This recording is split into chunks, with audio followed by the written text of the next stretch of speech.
गुरुकुल खानपुर की बात करता हूँ मैं, क्योंकि सबसे ज्यादा लंबे समय मैं वहीं रहा हूँ।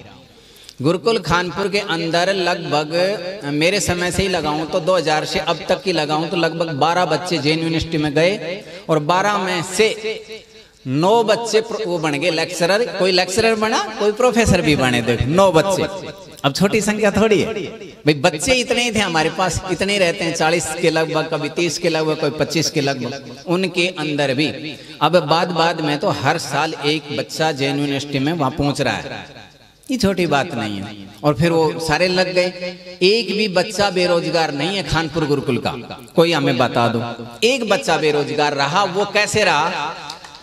जो झज्जर से संबंधित है, हमारे स्वामी जी, मैं भी झज्जर रहा हूँ, ये भी रहे। एक ओमपाल नाम का था सिक्का का एक लड़का, वो वहां को बरी उठाता था, क्या बोलते हैं, झज्जर गुरुकुल में। उसको पढ़ता ही नहीं था, वो बाद में खानपुर जैसे तैसे कह के उसके पिता ने वहीं पास ही गांव था तो करवा दिया।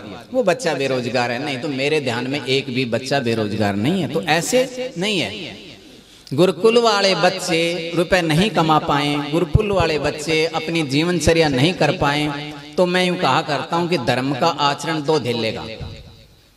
धर्म के आचरण में यदि ताकत है तो हमारी व्यवस्थाएं होंगी।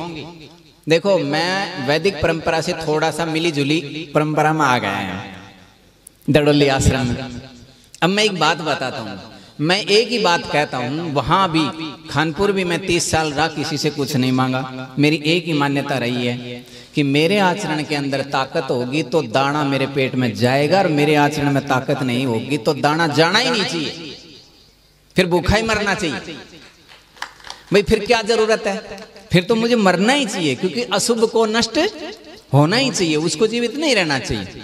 लेकिन हम क्या करते हैं, हम अपने आचरण की तरफ ये जाते हैं। आर्य जी रोज प्रतिदिन जाते हैं, ये यज्ञ में देखते हैं। मैं क्या बोलता हूँ, मैंने एक ही बात कही कि मुझे आचरण चाहिए, चाहे एक आदमी हो चाहे 100 आदमी, आचरणवान एक भी ताकतवर है। मैंने कहा भीड़ तो राम रहीम ने आसाराम ने भी बहुत जुटा रखी थी। भीड़ का कोई मनोविज्ञान नहीं होता, कोई बड़ी शक्ति नहीं होती है उसके अंदर। हाँ, हमारा आचरण बोलना चाहिए, हमारी वाणी नहीं बोलनी चाहिए। देखो, एक छोटा सा मैं आप लोगों को उदाहरण देता हूँ, आप अच्छे से समझ जाओगे कि हम सुन के करते हैं या देख के करते हैं। छोटा सा उदाहरण जो अक्सर मैं दिया करता हूँ, आप लोग सब मेरी तरफ ध्यान देंगे। मैं एक वाक्य बोल रहा हूँ कि हम सुन के करते हैं या देख के करते हैं। हमारे बच्चे भी सुन के करते हैं या देख के करते हैं।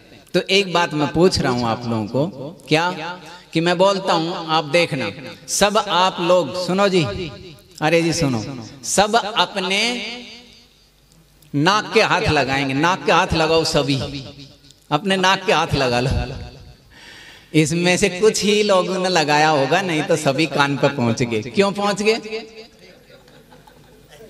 आप लोग समझ रहे हैं? मैंने कहा नाक के हाथ लगाओ, और मैंने खुद को कान लगा लिया।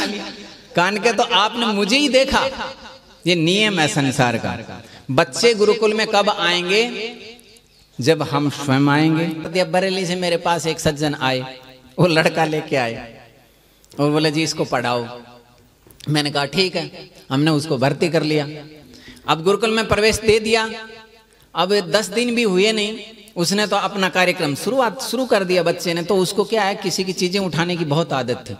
तो वहां ब्रह्मचारी ताला नहीं रखते, और स्नानागार में अपने अपने साबुनियों में रखे रहते हैं, कोई उठा के नहीं लाता। रोज रोज कौन लाए फिर ले जाए, ऐसे सामूहिक स्नानागार है। अब वो लड़का क्या करे, साबुनों को उठा उठा करके एक पेटी में रखने लगा।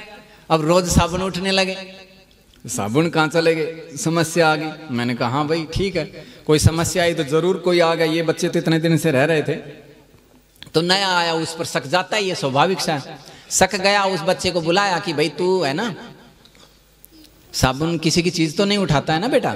बोले नहीं बिल्कुल नहीं, मैं किसी चीज की तरफ देखता भी नहीं। उसके वाक्य बता रहा हूं, क्योंकि जो गड़बड़ होगा ना वो ज्यादा जोर से बोलता है। बोले मैं किसी चीज की तरफ देखता भी नहीं। ठीक है, मैंने एक ब्रह्मचारी बड़ा था, उसके पीछे लगा दिया। देखो अनुशासन तो करना ही पड़ता है, अब इतने दिन से गुरुकुल चला रहे हैं तो अनुभव तो हो ही जाता है आदमी को। मैंने एक बच्चा लगा दिया, तो अब वो उसके पीछे पीछे रहता। अब ये एक साबुन वहां रखे, वहां किसी ने कपड़े धोए थे, वहां रख के छोड़ के आ गया। अब ये गया, इसने साबुन उठाया नया का नया, 5 भाई साबुन था और लेकर के अपने कमरे में आ गया। अब ये उसको छुपा करके मतलब रख के चला गया ये लड़का। जैसे ये लड़का बाहर निकला, इसका पीछा करने वाला ब्रह्मचारी जो मैंने लगा रखा था, उसने क्या किया, झाड़ू की सीख ली, उस साबुन में ठोक दी, ठोक करके ऊपर से प्लेन करके रख दिया और मेरे को आके बता दिया कि उसने गड़बड़ कर ली। तो मैंने कहा कि अच्छा ठीक है। हमने पूछा कि भाई तूने साबुन लिया है? बोले ना मैंने तो नहीं लिया। तो गए उसके कमरे के अंदर, देखा ये साबुन कहाँ से आया है? बोलिए तो मैं खरीद के ले आया था। कब ले आया था? ऐसे उलझता चला गया थोड़ा सा। फिर मैंने कहा तेरे साबुन की कुछ पहचान है? हमारे साबुन की पहचान ये थी, हमने उसमें झाड़ू की सीख दे रखी थी। जो बोलो जी झाड़ू की सीख तो मेरा में तो नहीं थी। पकड़ा गया, पूछी तो फिर बताए, पूछा कि इतने साबुन और कहाँ है? तब उसने दूसरे के कमरे में जो टांड होती है ना अपने यहाँ, उसके अंदर एक पेटी के अंदर पूरी साबुनों से भर दी। देखो 10 दिन में। अब मैंने उसके पिता के पास फोन किया, फोन किया, वो आ गए। तो मैंने उनसे सज्जन से निवेदन किया, बरेली के थे पंडित जी। मैंने कहा कि जी आपका बेटा है ना, इसको ले जाओ, ये हमारे आश्रम लायक नहीं है। बोले जी यही तो समस्या है कि लोग गुरुकुल के नाम से दान लेते हैं और अपना भोग करते हैं। बोलो इतना दिन से एक भी दयानंद नहीं निकला। उसके वाक्य थे ये। बोले एक भी दयानंद नहीं निकला और ना निकलेगा, इसी तरह चलता रहा। फिर मैंने उसको पकड़ा, मैंने कहा कि तू ध्यान से सुन ले कि तू मेरे को ऐसी लकड़ी ला के देता है जो बिल्कुल दिमक खा गई, गुण खा गया उसको, मैं उसका हथौड़ा लगाऊंगा तो बिखर जाएगी। ऐसी लकड़ी ला करके तू मुझे देता है, तू मुझे यूं कहे कि इसकी अच्छी सी अलमारी बना दे, क्या संभव है? भाई चीज मुझे क्या दी है? मेरे को ये क्या बोलते हैं, छेनी बनानी है तो लोहा तो ला के दो। भाई बुरी क्यों ला के देते हो कि वो तो बिखर जाएगी, उससे वो आपके काम की भी नहीं है, मेरे काम की भी नहीं है। तो मैं कह रहा हूं कि चूक कहाँ हो रही है? चूक बाबा जी के बच्चे पैदा कर रहे हैं भाई, आचार्य थोड़ी पैदा कर रहा है। बताओ आप, बच्चे कौन पैदा कर रहा है? आप कर रहे हैं। आप इतना तो ढांचा दो कि उसमें हम कुछ डाल सकें, मतलब केवल साबत बर्तन तो दे दो कि उसमें हम कुछ घाल लें। अब तो बर्तन ही सारा टूटे फुटे पड़ा है जी, उसमें क्या डालना? अब आप कहो उसके अंदर घी डालो, दूध डालो, हलवा डालो, तो खिसक जाए। दूध डालना बिखर जाएगा, क्योंकि छेद ही इतना है। एक छेद है तो आदमी मेट ले, सारा ही छिद्र हो रहा है। कोई भी संतान ऐसी नहीं आ रही कि जो अपनी 10 इंद्रियों से कोई सी एक इंद्रिय से तो ठीक काम करती हो। उसकी या भी भाग रही है, यो भी भाग रहे हो, यो भी भाग रहे हो। फिर आप कहो कि हाथ पैर सब कुछ भाग रहा है, मतलब उसके कोई चीज़ नियंत्रण में नहीं है। तब आप हमें कहते हो कि इसका दयानंद बना दो। बिल्कुल नहीं बनेगा। दयानंद बनाने के लिए दयानंद का बाप चाहिए, दयानंद की माँ चाहिए। दयानंद ऐसे नहीं बनेंगे।